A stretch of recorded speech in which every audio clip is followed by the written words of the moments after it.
Kembali lagi di channel Sudut Gaib. Baik pemirsa, kali ini saya Diprada bersama dengan Kiwasa menghadirkan seorang narasumber yang akan menceritakan kisah-kisah mistisnya yang pernah dia alami secara real pemirsa. Langsung saja Kiwasa, seperti apa narasumber dan kisahnya? Sudah hadir di depan kita pemirsa. Selamat malam. Selamat malam. Baik, Alhamdulillah. siap. Alhamdulillah. Ini jadi Mas Yayan ini akan bercerita tentang kisah perjalanan gaibnya ya? Iya. Iya. Katanya Mas Yayan itu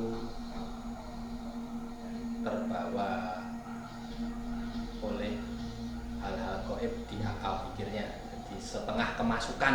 Wow, Ya. wow, wow, wow. Ya. Hampir keblasuk katanya. Wow, wow. Terjerumus. Iya. Jadi penasaran. Itu boleh bertanya dulu kira-kira kapan kejadiannya ya? Itu sekitar 3 sampai 4 bulan yang lalu.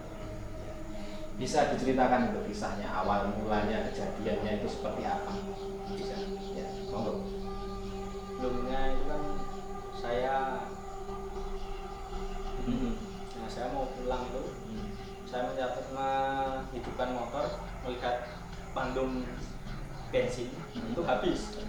Nah, saya kan berpikiran ketika nanti melewati pom daerah Gunung Kidul itu, saya pulang melewati pom itu saya mau ngisi bensin dulu. Tapi di situ saya lupa ngisi bensin. Setelah itu saya tetap mencoba berjalan pulang. Itu di perjalanan saya di tempat yang sepi itu di bawah pohon yang besar itu kayaknya pohon munggur atau apa.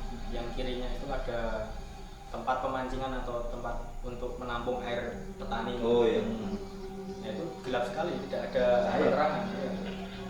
Kendaraan lalu lalang itu jam segitu sudah jarang. Bicara Anda sendiri berarti jalan Sendirian. ya. Jam 1 malam. Setelah itu dari kejauhan itu seperti terlihat kayak ada bayangan. Itu bayangan yang besar itu menutupi jalan. Bayangan apa itu Mas ya? Bayangannya itu putih tapi besar.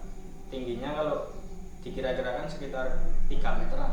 Wah, lebih daripada sapi itu ya?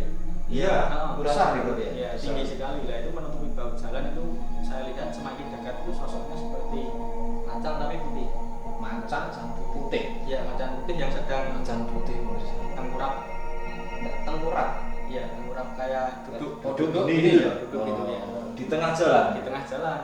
Saya kan sebagai orang Jawa ya istilahnya derek langkung atau permisi. Misi gitu ya. Nah, biasanya kalau saya melihat hal seperti itu, saya permisi aja, dia sudah istilahnya memaklumi dan mengizinkan untuk lewat. Nah, itu mencegah agar saya tidak lewat di situ. Sepertinya Iya, betul. sepertinya seperti itu. Diam di situ terus. Diam di Sosoknya situ itu, terus. macan putih itu. Iya, betul.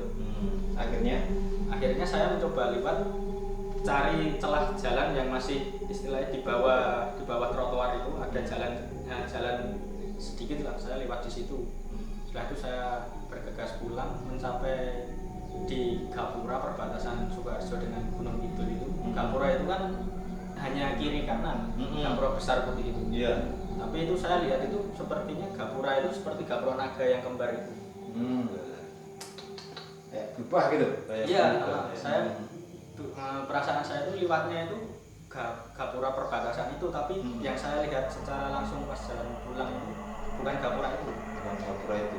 Iya, setelah itu saya sampai situ, Gede sekali Mas. saya masih berjalan pulang. Tiba-tiba saya itu sudah kayak orang mimpi. Jadi kayak sudah separuh sadar, separuh tidak.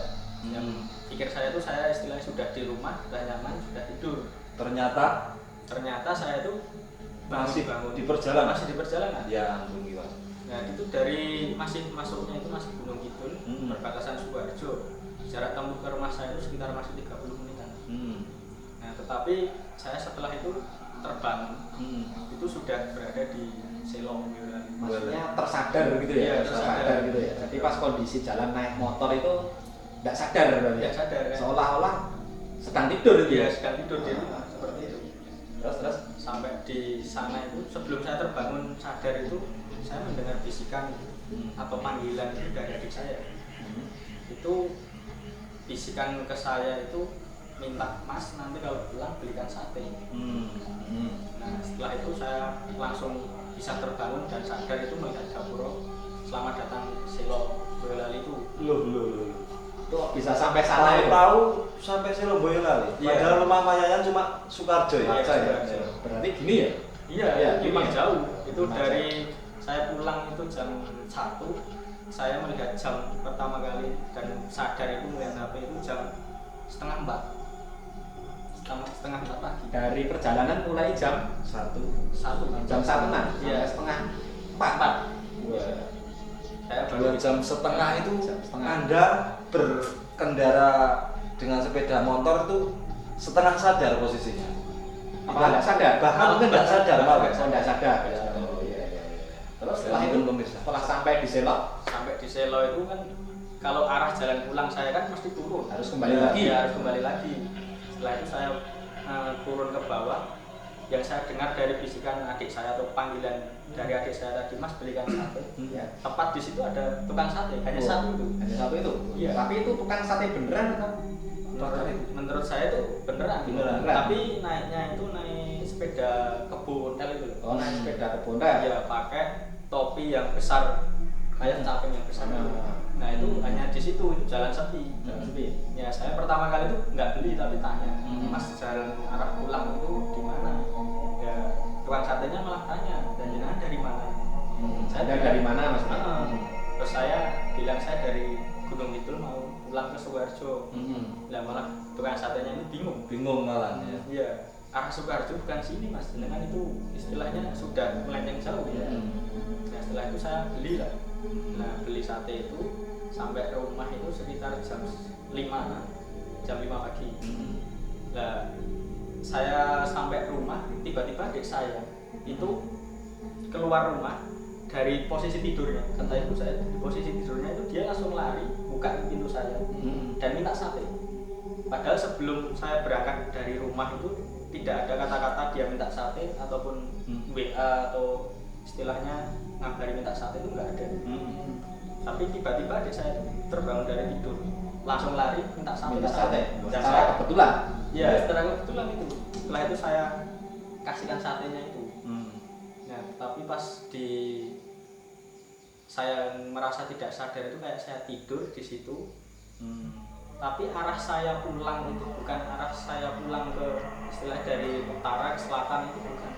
Tapi yang saya rasakan itu kayak saya malah kebalikan arah dari selatan ke utara lagi. Oh gitu. Iya, padahal jarak arah saya dari Semin atau di Gunung Kidul ke rumah saya itu kan arahnya ke selatan. Ke selatan. Ke utara. Utara, Ke iya. utara. Oh iya, gini ya. Iya, ke sini.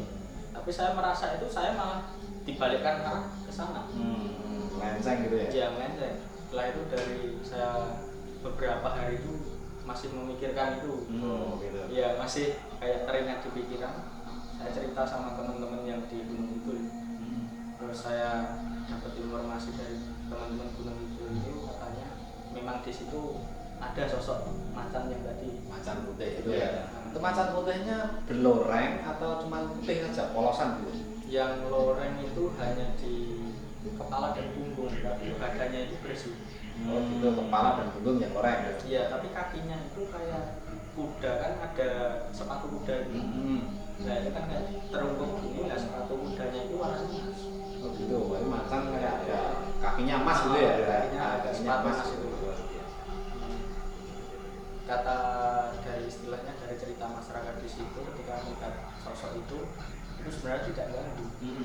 Tapi malah saya pas cerita itu katanya itu jenengan itu sebenarnya nggak diperbolehkan pulang, nggak diperbolehkan lewat situ. Iya. Yang intinya itu macan itu tadi Memberi syarat jangan lewat di situ. Iya. Ya menurut dari cerita masyarakatnya seperti itu. Ya, kemungkinan kalau lewat situ akan terjadi hal-hal yang lebih ganas misalnya Iya, seperti itu ya. Bisa jadi seperti itu. Ngelengke. Jawa ini ngelengke pemirsa. Jadi yang namanya goib itu tidak selalu menjerumuskan ya. Terkadang kan kalau ada di gunung itu, kalau gunung tersesat kan kita mengikuti burung atau apa itu bisa sampai ke tujuan. Tapi ada juga yang kita ngikuti malah kita dijerumuskan juga ada. maka tetap kita sebagai manusia itu harus tetap waspada dan selalu ingat pada Sang Pencipta gitu. Betul sekali, Mas. Iya. Wah, ceritanya unik ini Luar biasa pemirsa, pengalaman mistis yang dialami oleh saudara Yayan atau Mas Yayan ini sangat luar biasa sekali pengalamannya.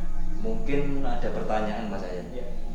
Dari kejadian yang jenengan alami tersebut, Anda kan pasti keesokan harinya merenung.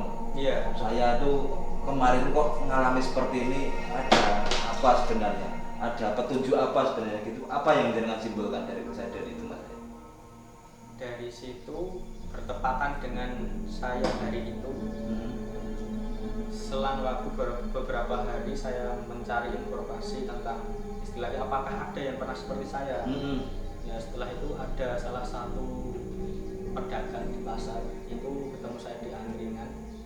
Itu dia bilang memang hari itu tepatnya tanggal itu juga sekitar jam setengah 12-an itu di situ terjadi pembunuhan atau entah pembunuhan tapi pembacokan di situ. kriminalitas Ya, ya, di bawah daerah situ. kayak terkenal bintik gitu Iya, ya. betul seperti itu. Bisa juga begal atau apalah, intinya di situ ada tindak kriminal. Iya, ada. Itu bertepatan dengan saya istilahnya pasti dilarang oleh Dilarang oleh macan. macan itu ya. Ya, seperti ya. Ya, ya. Mungkin kesimpulannya seperti itu untuk memberi petunjuk Mas saya. Tapi tetap kita sebagai manusia tetap harus cermat, waspada dan hati-hati.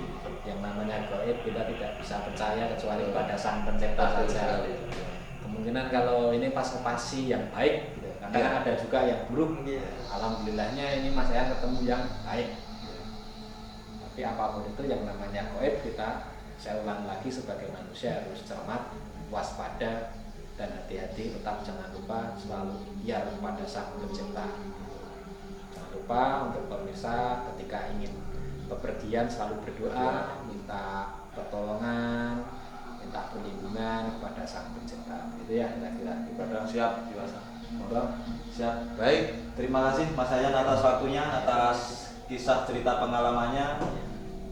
Lain waktu kita sambung lagi dengan cerita-cerita Mas Yayan yang lain ya. Saya dengar banyak mengalami kejadian ganjil ini Mas Yayan. Itu. Kita sambung lain waktu ya. Waktu ya.